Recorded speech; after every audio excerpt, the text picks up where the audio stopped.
પંચમહાલ જિલ્લા ખેડૂત કેળવણી મંડળ લીમખેડા સંચાલિત શ્રી જવાહર ઉચ્ચતર માધ્યમિક શાળા ચુંડી ખાતે શાળામાં ક્લાર્ક તરીકે ફરજ બજાવતા શ્રી અનિલભાઈ બી બારિયાનો ફાજલ રિકોલ વિદાય સન્માન સમારંભ યોજાયો।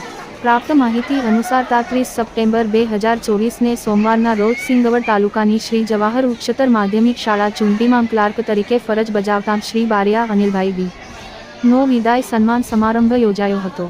વર્ષ 2012માં સરકાર દ્વારા ધોરણ 8 માધ્યમિક શાળામાંથી બંધ કરી પ્રાથમિક શાળામાં સમાવેશ કરવામાં આવ્યો હતો, જેમાં ઘણા માધ્યમિક શિક્ષકો ફાજલ થયા હતા।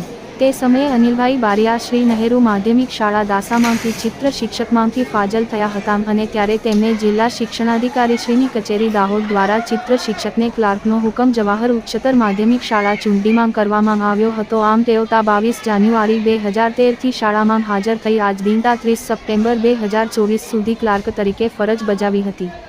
તેઓને પોતાની માતૃશાળામાં શિક્ષકની ખાલી જગ્યા થતાં મેં જિલ્લા શિક્ષણાધિકારીશ્રીની કચેરી દાહોદ દ્વારા મૂળ જગ્યાએ ફાજલ રિકોલનો હુકમ કરતા આજ રોજ શાળા સમય બાદ છૂટા કરવામાં આવ્યા હતા।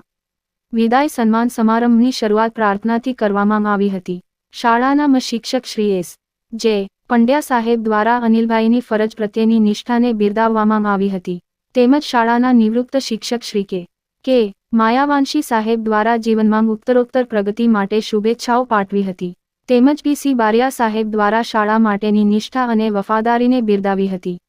શાળાના કર્મચારીઓ દ્વારા શ્રીફળ અને સાલ, ફૂલહાર અને બોરિયું આપીને અનિલભાઈને સન્માનિત કર્યા હતા। વિદાય લઈ રહેલા અનિલભાઈએ પણ મને શાળાના આ સ્ટાફ મિત્રોનો ખૂબ સાથ અને સહકાર મળ્યો અને આ શાળા પાસેથી હું ખૂબ શીખ્યો છું તેમ જણાવ્યું હતું।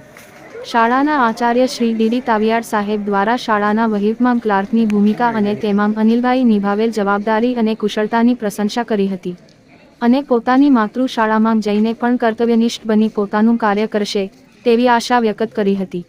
અંતમાં આભારવિધિ શ્રી એમ કે ડાયરા સાહેબ દ્વારા કરવામાં આવી હતી। સમગ્ર કાર્યક્રમનું સંચાલન શાળાના શિક્ષક શ્રી પી વણકર સાહેબ દ્વારા કરવામાં આવ્યું હતું। શાળા પરિવાર માટે અનિલભાઈ તરફથી નાસ્તાની વ્યવસ્થા કરવામાં આવી હતી। નાસ્તો કર્યા પછી અનિલભાઈને વિદાય આપીને કાર્યક્રમને પૂર્ણ કરવામાં આવ્યો હતો।